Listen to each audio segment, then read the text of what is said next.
All right, I'm here with Onur, the founder of Nureply. Onur, how you doing today? Hello, hello. I'm fine. How are you doing? Good. Thanks so much for joining me on the podcast. For those that may not know you, do you want to give a brief introduction of yourself?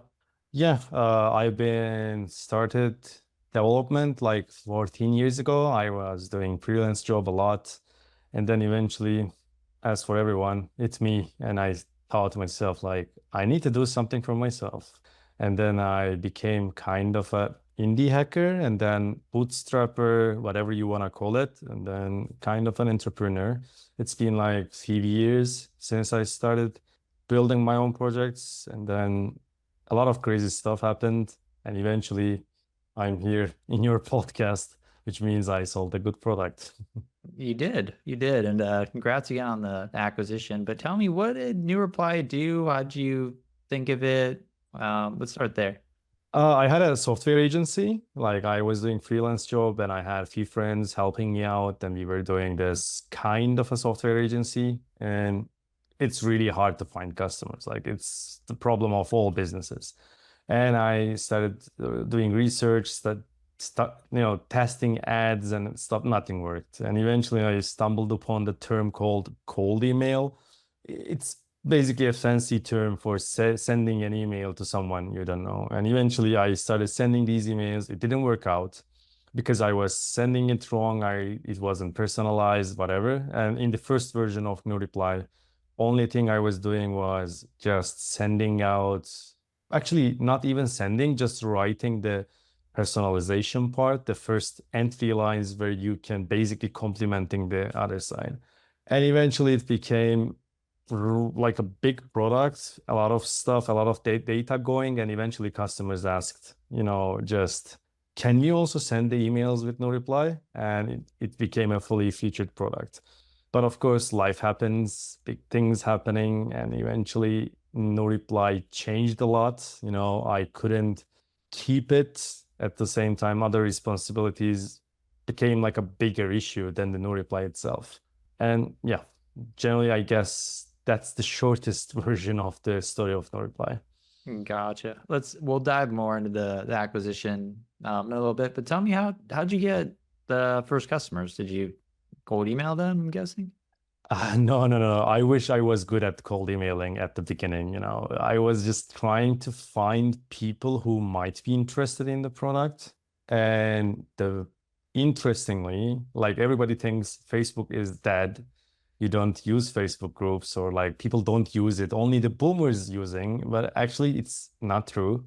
I have found a few Facebook groups which they were just like talking about the cold emailing, and I just said, I'm building a small product for myself. If anybody wants to test it, just, here is the invitation. It's really bad. Product wasn't working as it should. It was just like a product I built for myself. I believe more than 100 people said they are interested. And I started a beta test around like 60 people.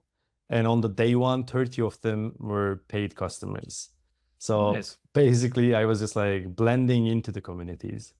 Gotcha. What was maybe the hardest part about building your reply? Uh, so right now, building an AI product is so easy, right? Like because there are a lot of models out there. You can even run a model locally on your computer. But when I was starting out, the GPT-3 was only on closed beta. There was like nothing else. It's just like GPT-3 or nothing. And of course, it wasn't smart. It didn't understand what you were saying. It doesn't give the output you were expecting. It was a bit harsh, building an AI product at the beginning. And of course, the second and most hard thing, I believe, is working with the emails. Man, this emailing on the technical part, since 90s, it didn't change a lot, like at all. It's just like the same protocols. It's not modern. A lot of like different things, different implementations. Technical part was the biggest problem. But for the customer acquisition, since no reply is doing the cold emailing, and I am doing the cold emailing, using the no reply for more customers to no reply, it was much easier on the marketing side. Gotcha. What was the biggest learning through building your reply? Like how to code email, how to build AI products? I believe the biggest like the biggest mistake, and of course the biggest learning for me was don't assume anything, because I was assuming a lot, like customers would want this new feature will make this product much better, but none of them were true. You have to literally sit down with a customer or a potential customer and listen, and that skill, I didn't have it at the beginning. And eventually you realize the more you listen, the better you get. And of course, the product gets better. Everything is better when you're listening. Gotcha. If you could go back and maybe like change anything about Nureply, what would that be? Like a different type of customer, maybe there's a feature that was requested, or maybe there's a common bug everyone complained about. Yeah, like I would just focus on the biggest email providers. This is also true for almost any other product. Like you always want to have like all the uh small bugs or possible bugs to be covered. Like you want to just like build a solid platform, but that's not even possible. That you cannot do this. You cannot cover every edge case. You cannot build or like fix any bug before it happens. What I would do, probably just focus on biggest email providers like Google, Hotmail, and maybe Yahoo, and discard the rest at the beginning, because you want to move fast. And if you try to cover every edge case, you cannot move fast. It's impossible. Yeah. That's like with any business, there's just so many things you can cover, but you got to focus on the biggest use cases.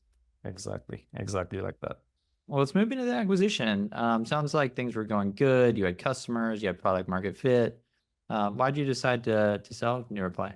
I believe it started with an email I wanted to send you, because like, at around that time, we wanted to do a lifetime deal after almost like 2 years since the product is started, because I believe like I wanted to get more customers. I wasn't about after the money. I just wanted to have more people to see the product, Nureply itself. But as said, the life happens, and my father passed away, and I didn't have any motivation in me. I didn't want to do anything. I just wanted to focus on my family and personal life more, and it pushed me somehow. And then at the same time, literally at the same week, the lifetime deal was happening and my father passed away. Nureply's customer base growth almost like twice. Thousands of people coming in. They want me because like I was always on the support team, on the marketing side. You would always see me. People wanted to see me, and it was impossible. And eventually I realized this is more of a burden for now, and I needed to sell. I needed to somehow, good, bad, it doesn't matter. I needed an exit. Gotcha. Makes sense. Tell me about your experience on acquire.com. How was the initial expectations? How'd everything go? I don't know. It's not because you're here I'm saying this, but it's literally the first email I sent you. You really understood me. Like, you said, yeah, let's take care of this. And I believe, yeah, at the first person I talked was Kai from your team. And the best, like, I still see him as a friend. Like, it was so friendly. It was awesome. Everybody literally wanted to help me out. And I really felt this. It was like, my friends trying to help me and recover from this. I wasn't thinking like this is another company. I didn't even think about it. It was just like a bunch of people literally want me to help me to achieve what I want. And it started really good. It ended much better than I expected. But my initial expectation about Acquire is just like, this is another business. They would act like they care, but probably they will not. And I was prepared for this, but it didn't go like this.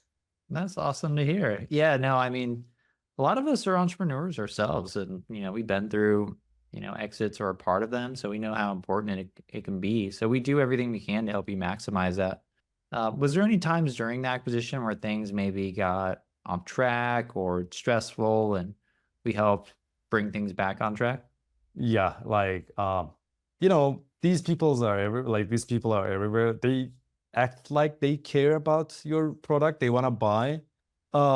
Then of course the expectation changes. They want to see like the huge numbers for selling for really low. Everybody wants that. Like every business owner wants to buy something really good for cheap. And then they're like a lot of back and forth. And eventually you decide this is not the seller I want to go, because I really love Nureply. It's not something I just wanted to discard, just like get rid of it. I had to. So that's why I wanted to find it a good new home, if that's the word, you know. And I wanted someone with experience. It wasn't easy, but your team and Kai really helped me a lot, because I tell this exactly to him. Like, I want someone who knows about emailing. I don't just someone to buy and give me money. It's not the case. And he said, yeah, let's optimize your listing. And literally did a really good job, better than me, to be honest. Like I probably wouldn't do that. And after that, in a week, we found probably the perfect buyer. I can't even think anyone else take the Nureply and make it better than the person who acquired it. So it was an awesome experience, to be honest. That's awesome. What did the buyer do that made them stand out to you? Was it the way they carried themselves, the questions they asked? How did they convince you they were the right buyer for Nureply? Uh, Nureply is basically an email product. And these people doing anything about emailing since 98. So they know what is emailing, what are the edge cases, what can go wrong. Most of the time, they were asking the question before I reply, you know, or just say something. They were just like, is this the problem? Because they knew, you know. Mhm. It was an interesting match. I couldn't think, like, by the way, we became friends with this buyer. We literally almost talk every week. You know, it's not just something I sell and go out. I'm literally with him almost every week. That is awesome. I mean, those are the best acquisitions when, you, the owner, is extremely happy and then the buyers too. And it sounds like they had the experience needed to take Nureply, a little farther than maybe you could on your own. So that's awesome, man. Yeah, absolutely. They have a bigger team than I had for the development. They have a bigger team for support. They really know how things moving, you know. It's awesome. And I'm always telling like the customers, I'm emailing them and I'm saying, you know, I know you want me, you want to see me because I somehow brought you into the platform, but trust me, it will get better because I couldn't do all of them by myself. It's That's the best. impossible, but they're doing, yeah, they're really doing really good job. Great to hear. If you could go back and give yourself, three pieces of advice, maybe to another founder that's looking to sell their business and get acquired, what do you think those three pieces of advice would be? Uh, don't trust people who says you don't have to build anything, because you do. Everybody can build a basic landing page and try to test the market. It it's a lie, you know. At least I don't say you have to build a whole product, but you need to have something, even small, working copy of something. And second thing, forget about everything, about all the technical side aside, put everything aside, solve the problem. And the third advice would be the annoying bird who just like yells every time about its product. It's like whatever it's you're selling. Like annoy the fuck out people, you know, just talk and just like yell, be there, talk about it. Everybody, like, you know, generally people, even my friends and family saying, uh, they probably are so annoyed because I'm always talking about my product, even my friends and family, because like I really want to talk about it. I want to somehow some people to recognize there's a product solving this. It doesn't matter if you like it, if you're going to use it, but you have to know. If you just take this as a marketing advice, probably you will succeed. That's how I see it. Yeah, I would agree with that. I mean, as the founder, you're the biggest salesperson and biggest advocate for the product. So if you're not going to do that, I mean, who will? Yeah, even the best salesperson you will bring on board, which I probably did in Turkey, they want to sell, but they're not you, you know, it's not even comparable. They are doing their job. They're doing a really good job, but they cannot be the founder, you know, it's impossible. Yeah, no, it's definitely true. Well, Onur, what are you doing next? What's new? What's the next chapter looking like? So it's almost been a year since I started like from idea to sell to here. And, I always wanted to somehow be in the cybersecurity part. And of course, I can't stop myself to build some side products. Uh, there are a lot of things in works. Probably I will start shouting about it a lot. I will annoy you with the Sounds good. talking about things. Yeah. Awesome. Well, thanks for sharing your whole story and congrats again on the acquisition, owner. It's awesome seeing what you built. I'm glad you found, the best buyer you possibly could. If people want to learn more about you or follow you online, where can they find you? On Twitter, I believe is the best place because I don't know, like I don't share a lot of photos. Probably the Twitter is the best place. You can hit me and I will definitely answer. All right, I'll put that in the show notes. Owner, thanks so much for coming on the podcast. I appreciate it. And congrats again on the acquisition. Thank you so much and helping me out. Like it was the best experience I have had so far. And yeah, thank you for having me.